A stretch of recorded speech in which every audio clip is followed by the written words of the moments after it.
Hi guys, this is Klazart alongside Cholera bringing you CJ versus Samsung Shinhan Winners League matchup. This is set 2. This is Great versus Iris.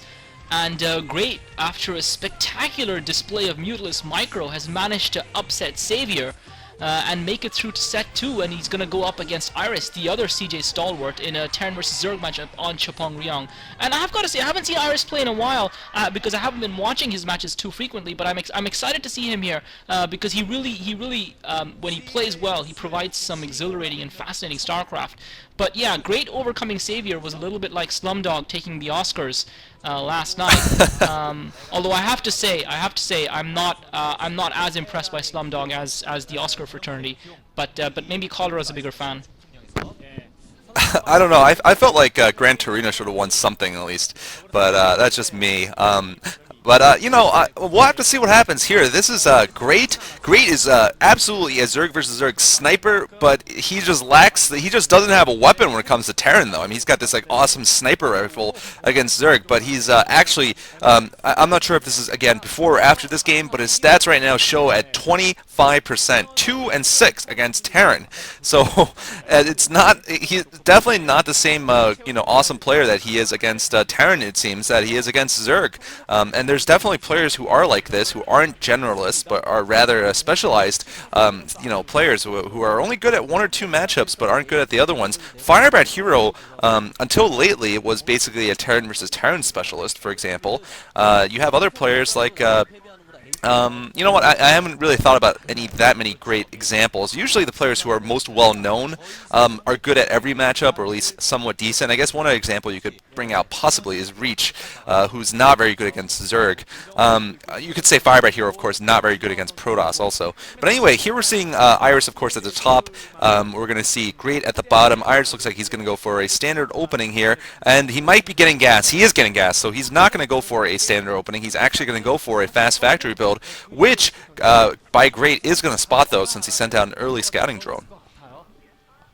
Yeah, I mean, I just love Zerg players who drone scout. It's just the ultimate bee's knees. But yeah, I mean, you forgot to mention Tester, who's not great at who's not good against anything. So I guess. mean, that counts. Yeah, that counts as All right, never mind. I was wondering what he was good at. I was like, is he good against Zerg? I don't know. Yeah. Sorry, Tester. Sorry. You deserve more respect, not. But yeah, interesting enough, Savior when he started out as a 2v2 player, I believe so did who was the other player? Oh god, I can't think of it right now. Whoa! 3 hatch before pool. Oh, hatchery going down. Right. Wow. That's Savior-esque build. Actually, we haven't like seen that? A player do that. Right. I totally love that. I totally love the 12 hatchery into second hatchery as well. I think it's perfect. Especially since he's managed to slow Iris' scout down quite a lot just by keeping that drone in the base. And that drone's actually a clever maneuver to actually do that, just to delay the Terran from scouting, just to keep harassing them so they can't commit that extra SCV to scout. So now the SCV is gone, but he's used a drone to block his ramp, which is a brilliant move, and he's now brought a second drone, so that SCV is going to try and break through, but not going to be able to. And so Iris is not going to know what his opponent is doing, and we could see Great taking a significant economic advantage here, and I think that's a clever move, blocking the ramp with the drone and using the drone to deny the scout. Yeah, definitely. Although we could see Iris here going for sort of, I like to call it the up magic build, one fact into command center, which up magic does very well, and we've seen him do against Zerg quite successfully in the recent past. We'll see if he decides to go and proceed with his tech, even though there is a scouting drone inside his base. Looks like he's putting down a machine shop. Leads me to think that he is going to be going for some vultures, but he is also putting down a command center. So most likely he's going to get the Vulture speed and Vulture mines is the likely presumption here for his factory, but it looks like he's not going to follow it up with any kind of quick air or anything. Probably going to transition from Vultures into Goliaths for the mid game, but he isn't going to fall that far behind economically. Oh, Great might actually lose. Oh, nice. Very close worker battle there, and does not look like Iris will get a scout into the base, so that's going to worry Iris a little bit, perhaps. I also don't think he scouted this the other hatchery at the bottom right. That hatchery is there mainly to provide some creep, I think, and so that he can put down a sunken colony to block that back exit if he wants to. And you know, it's important for him to block here and put sufficient sunken colonies down, because vultures, if they can get into the Zerg base, are just so deadly at this early part of this game. game. He has gotten a Hydra's in out, so he will be able to get a couple of Hydras to counter the Vultures. But we'll see what happens. You know, we'll see how Iris does here with this harassment. Yeah, and the timing of the Hydras is just perfect for that straight Yeah. factory build. Even though Iris got the extractor first and got the factory down quickly, the Hydras popped down right in time to anticipate the Vultures coming out. Because I was getting a little bit worried seeing no Sunkens go down for Great. But obviously he's timed this down to a T, and he's done a fantastic job of denying Iris the scout, and he knows exactly what Iris is doing. Personally, I feel that should give him a decisive advantage in this game. The fact that he's got his economy up and running, even though Iris has gone one fact into CC. When you give an opponent in StarCraft, when you give an opponent even such a small advantage as a Zerg player, being able to get that 3 hatchery build going unharassed and unpressured, because Iris has gone for the Vultures, that means that Great can slow down because he's got the Hydralisk. He can slow down having to put down Sunkens, so he can save minerals on that, and then he can just turn those Hydralisks into Lurkers and use them later on in his later game build. So it's quite conservative economically, and he's only had to put the one creep colony, not have to make any Sunkens because Iris just hasn't got anything to pressure him with. Now Iris is coming forward with 3 Vultures, but I have to say I'm impressed with Great's build so far, but again his record is worrying, and you would think based on the strength of the Mutalisk micro we saw from him earlier, that he would actually be quite good against Terrans, but obviously he isn't going to be using Mutalisk anytime soon right now. Yeah, we'll see. He probably will eventually get some Mutalisks. I'm probably going to think about a Spire right now. I would be actually quite surprised to see Lurkers. Generally, we don't see them against Mech for a variety of reasons, mainly because they just don't deal enough damage. And hold that thought, though. We're seeing 3 Vultures in the back of Great Space right now. Looks like a couple of Hydralisks are going to be there in time, though, and he manages to even save that one weakened Hydralisk. And he's thinking about expanding again to the bottom right. Not sure if this is the recommended move, though, for him. This might be a bit hasty if he is going to put down this expansion. I actually will say it is hasty, especially because there's no Spire coming up. I mean, maybe he is thinking about Lurkers. I don't know. That's kind of crazy, though. Against Mech, we've generally seen that Lurkers are pretty darn bad. I mean, if you ever watched one of the games I casted where, I don't know if you remember, but there was a bunch of perfectly placed stop Lurkers, and a bunch of Goliaths walked over them. They unstopped. They got, like, 4 spines off, but then they just got scanned and the Goliaths killed them, and no Goliaths went down. It was just ridiculous. It's just that, you know, they just don't deal enough damage. Oh, there is a Spire. Okay, the observer didn't show us. The Spire is behind the natural expansion, so we are going to see some Mutalisks out, and like you said, he should have decent Mutalisk micro. I certainly hope he has decent micro, considering how good he was in ZVZ with his Mutas. Yeah, actually, you're absolutely right about the Lurkers. That was a bit of a faux pas by me. I forgot that Iris was going for a mech build. I assumed that there would be medic in range at some point, and that Great would transition into kind of the typical build. It's just I guess I haven't seen so many Terran versus Zergs recently, so I've forgotten how I haven't taken stock of how frequently Terran players like to go with mech. But we've seen, and now he's doing a good job of actually holding his defenses and keeping Iris at bay. The key question will be when Iris makes his big push, how well positioned is Great going to be able to cope with it? So far he's done a good job. He's at risk of losing a couple of drones here. Iris trying to sneak a couple of Vultures past those Hydralisks. He manages to get a shot off at one of the drones, but he's not actually going to get any kills. He's going to try and use this Vulture to get a scout in, but he's going to get picked off. He's seen the Spire at least, I think. I'm not 100% sure. I think he was in range of the Spire, so he's seen that. Or you don't think he has? Okay, well he might not have, but so. Evolution Chamber also up for Great. But yeah, Great is in a good position. But he's the problem is it's all very well and good for him to get his economy up and play this no rush 20-minute game, but at the same time he is leaving Iris fairly unharassed as well, and he's allowing Iris to get that Terran war machine running, and I'm not sure that's a great idea to allow a Terran player like Iris to do that. Absolutely, I definitely agree with you. It's not a great idea, and I'm surprised that, okay, so finally we're seeing some Mutalisks, but he definitely didn't save Larva and resources for 9 Mutalisks instantly. Generally, we do want to see a good Mutalisk harass, or at least good use of them. Even if the Terran player has gone mech, you still need to have some Mutalisks, mainly because the Terran player won't have a lot of turrets, since they have a lot of Goliaths.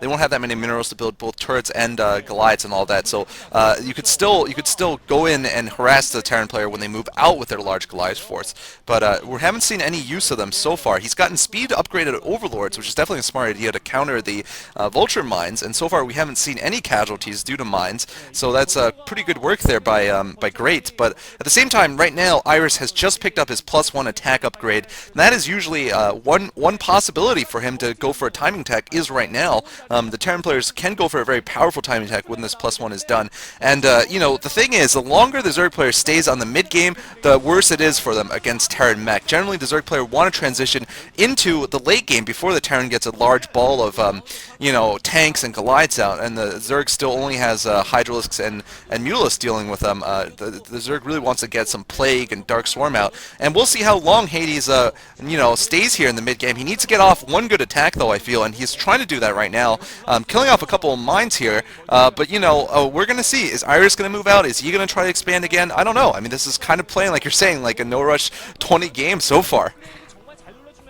Yeah, and it looks like Iris is now spotted that expansion just north of the 6 o'clock position, at the 6 o'clock position actually, and Great looks like he's trying to maneuver to put some pressure at Iris's back door. I think that's a clever move to try and do that. He needs to put some pressure on Iris to keep him at home and to slow him down while he transitions further up in his tech tree and gets that hive going. I still don't see a Queen's Nest for him though, so I'm not exactly sure what he's playing at. We have seen a lot of turrets go down from Iris in anticipation of those Mutalisks, and obviously also in case he wants to move out, because we've seen how a Terran player can be yanked back and forth like a yo-yo when they try to go out with their Goliaths, because the Goliaths are slow and they leave their base vulnerable. So now Iris is ready to move out, and looks like he's going to actually try and lure those Hydralisks into the range of his T-Shanks, but Great is going to take this opportunity to try and come in from the rear with his Hydralisk, but Iris just gets a kill zone. You can just see corpses of Hydralisks lying there, but Great actually has got Iris boxed into the top right hand corner of the map, and Iris is playing very passively right now, even though Great hasn't really harassed him. It looks like Great has got level 1 upgrade. I think it's got actually 1-1 upgrade on his Mutalisks. Surprisingly enough, that's quite early for him to get that. But yeah, maybe he's going to try and go for Guardians as well, which will be interesting to say the least. But now he's got Speeder upgraded Overlords, obviously, to watch for those mines, and he's got those Mutalisks as well. So it looks like Great is taking control of the map right now.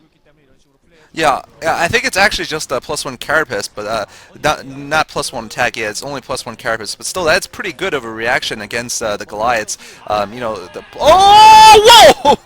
Just as I was gonna say, you know, Great's been doing well against the mines. Oh, that one he managed to take out. He loses like 3 Hydralisks to 1 mine.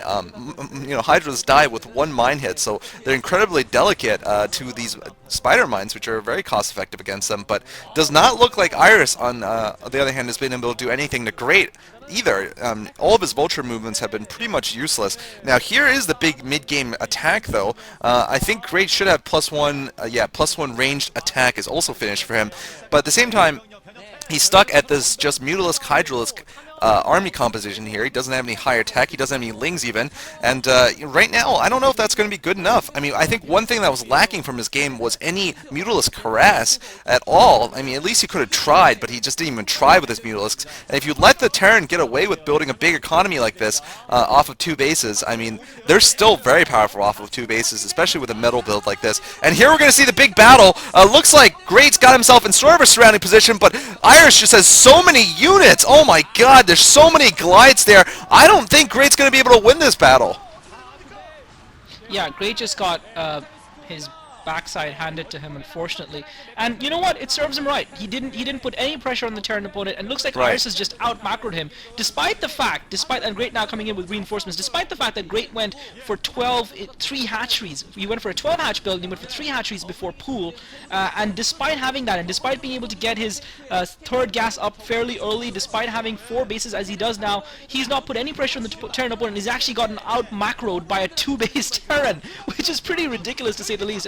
And you can see why he doesn't have a good Zerg versus Terran record. And now he's trying to attack Iris on the high ground outside of his natural. Wow. And Iris is just basically, so this is literally, you know, I guess a 14-minute no-rush game, because Iris at the 14th-minute mark has just come out with his army that he built up and is just rolling over Great like a flat pancake. And I have to say, Great's play after his stellar performance versus Savior has been quite flat this time around.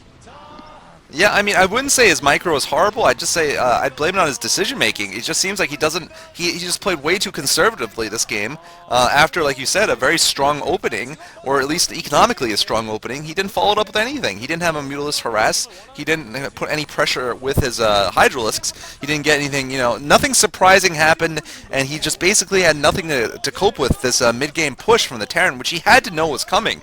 I mean, if you even watched the number of, you know, ZVT games, any number of ZVT games recently, you would know that the mid-game Terran push is what kills most Zerg players when they lose to mech. It's usually at this very point in the game, and he didn't have anything to deal with this.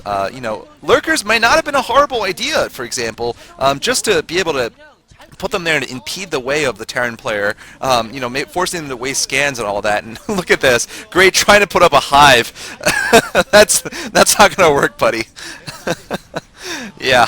Yeah, I mean, it's I don't know what to say. He didn't even try to tech up. He just thought he'd build Muteless and Hydralisk and out macro the Terran, and he clearly failed at that. And I don't know if he had more units or not, but he just couldn't deliver an attack. And you can't, because when there's so many Goliaths and tanks, you need something. You need something to take the fire or to put the pressure on the opponent, to close the ground, you know, and force the tanks to siege against, you know, because you're putting the Hydralisk in a circular kill zone around the tanks, and they're not even going to get within range of the tanks before they get taken out. So it's a no-brainer. I mean, if you want to do that, you just need to have crap loads of Mutalisks. You know, you need to have maybe twice as many Mutalisks as he actually had, and use the Hydralisk for support, as opposed to using the Hydralisk to try and take the tanks down, because he just, I don't know what he was doing, but he's getting wasted. Or maybe, I mean, he had more than enough time to get a hive up as well. If he had a couple of defilers in there, that could have made a difference, because he could have put those Hydralisks under swarm, or he could have plagued that mech army. I mean, plague is just so lethal against a mech army. You know, because then the Terran player would have to spend hours and hours trying to repair his units if you manage to get a couple of good plagues off and get some swarms off. But all of that is academic. We're just seeing Iris mop up the rest of this map now. Uh-oh. And Iris is bringing out some SCVs here. GG! Iris, you know, about to do some BMing of Great, of course, at the very end. Partially, I think the reason why sometimes losing players drag out the games a little bit in the Winners League format is because they want to tire out the opponent, because they know the opponent's going to have to play the next game and possibly a couple other games afterwards. So sometimes we do see people just not GGing in the Winners League format just because they just want to drag it out a little bit longer. But Iris will win this game, and I believe the next player he is playing against is none other than Stork. So we should be up for a very, very impressive Terran versus Protoss, unlike this game, which was rather boring and lackluster. And with that, I got nothing more to say about this game. Kind of just poor play from Great in general. Not very great. Nope. So hopefully next game will be better. See you there.